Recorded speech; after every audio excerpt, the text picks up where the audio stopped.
ٹیپو سلطان کی شہادت پر زمین ہی نہیں کانپی، آسمان بھی کھل کر رویا۔ پڑھیے انگریزوں نے آخری دن شیر میسور کی نعش کے ساتھ کیا کیا۔ شیر کی ایک دن کی زندگی گیدڑ کی 100 سالہ زندگی سے بہتر ہے، یہ معروف قول تھا شیر میسور ٹیپو سلطان شہید کا۔ ٹیپو سلطان ہندوستان میں انگریزوں کے خلاف جد و جہد کرنے والے آخری حکمران تھے۔ آپ کا پورا نام فتح علی ٹیپو تھا۔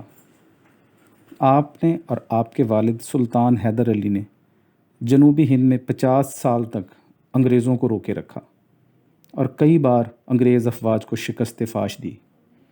یوں تو شجاعت اور بہادری کے بہت سے قصے ان سے منسوب ہیں، مگر ہم اپنے قارئین کے ذوق کی نظر ایک تحریر کر رہے ہیں۔ سینئر کالم نگار جی این بھٹ اپنے ایک کالم میں لکھتے ہیں کہ ڈیوک آف ویلنگٹن کی سپاہ ایک خون ریزہ مارکہ میں سرنگا پٹنم فتح کر چکی تھی، مگر ڈیوک آف ویلنگٹن کو ابھی تک اپنی فتح کا یقین نہیں آ رہا تھا۔ وہ عالم تصور میں میسور کے شیر کو ایک خوفناک دھاڑ کے ساتھ اپنے پر حملہ آور ہوتا دیکھ کر چونک جاتا تھا۔ اس کی سپاہ سرنگا پٹنم کے میدان میں جمع ہونے والے محب وطن شہیدوں کی نعشوں میں میسور کے شیر کو تلاش کر رہے تھے۔ رات کی سیاہی اور گہری ہوتی جا رہی تھی۔ لگتا تھا آسمان بھی ٹیپو شہید کی شکست پر، جو اسے اپنے بے ضمیر درباریوں اور لالچی وزیروں کی وجہ سے ہوئی، اپنا چہرہ شب کی تاریکی میں چھپا لیا تھا۔ اتنے میں چند سپاہی ویلنگٹن کے خیمے میں آئے، ان کے چہرے خوشی سے دمک رہے تھے۔ انہوں نے اسے ٹیپو سلطان کی شہادت اور اس کی نعش برآمد ہونے کی اطلاع دی۔ یہ نعش سلطان کے وفاداروں کے ڈھیر کے نیچے دبی ملی۔ جنرل ویلنگٹن خوشی سے حواس باختہ ہو کر سلطان کی نعش کے پاس پہنچا تو وہ نعش وفاداروں کے جمگھٹ میں ایسی پڑی تھی جیسے بجھی ہوئی شمع اپنے گرد جل کر مرنے والے پروانوں کے ہجوم میں ہو۔ جنرل نے سلطان کے ہاتھ میں دبی اس کی تلوار سے اس کی پہچان کی، اس کی شناخت کی۔ یہ تلوار آخری وقت تک سلطان ٹیپو کے فولادی پنجے سے چھڑائی نہ جا سکی۔ اس موقع پر جنرل نے ایک بہادر سپاہی کی طرح شیر میسور کو سلیوٹ کیا اور تاریخی جملہ کہا، آج سے ہندوستان ہمارا ہے، اب کوئی طاقت ہماری راہ نہیں روک سکتی، اور اس کی نعش اندرون محل کے زنان خانے میں بھجوائی تاکہ اہل خانہ اس کا آخری دیدار کریں۔ اس کے ساتھ ہی آسمان سیاہ بادلوں سے ڈھک گیا۔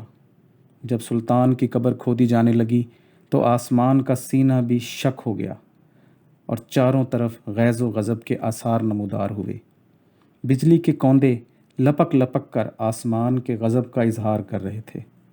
اس وقت غلام علی لنگڑا، میر صادق اور دیوان پورنیا جیسے غداران وطن خوف کی دہشت دل میں چھپائے سلطان کی موت کی خوشی میں انگریز افسروں کے ساتھ فتح کے جام لڑھا رہے تھے، اور ان کے چہروں پر غداری کی سیاہی پھٹکار بن کر برس رہی تھی۔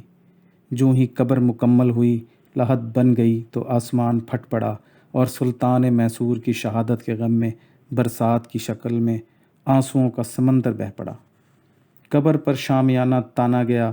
محل سے لے کر قبر تک جنرل ویلنگٹن کے حکم پر سلطان میسور کے جنازے پورے فوجی اعزاز کے ساتھ لایا گیا۔ فوجیوں کی 2 رو قطار نے کھڑے ہو کر ہندوستان کے آخری عظیم محب وطن بہادر جنرل اور سپوت کے جنازے کو سلامی دی۔ میسور کی گلیوں کوچوں سے نعلہ و آشون بلند ہو رہا تھا۔ ہر مذہب کے ماننے والے لاکھوں شہری اپنے عظیم مہربان سلطان کے لیے ماتم کر رہے تھے، اور آسمان بھی ان کے غم میں رو رہا تھا۔ جنرل ویلنگٹن کے سپاہ نے آخری سلامی کے راؤنڈ فائر کیے اور میسور کی سرزمین نے اپنے ایک عظیم سعادت مند اور محب وطن فرزند کو اپنی آغوش میں ایک مادر مہرباں کی طرح سمیٹ لیا۔ اس موقع پر سلطان کے معصوم چہرے پر ایک ابدی فاتحانہ مسکراہٹ نور بن کر چمک رہی تھی۔ آج بھی ہندوستان کے ہزاروں باسی روزانہ اس عظیم مجاہد کی قبر پر بلا کسی مذہب و ملت کی تفریق کے حاضر ہو کر سلامی دیتے ہیں۔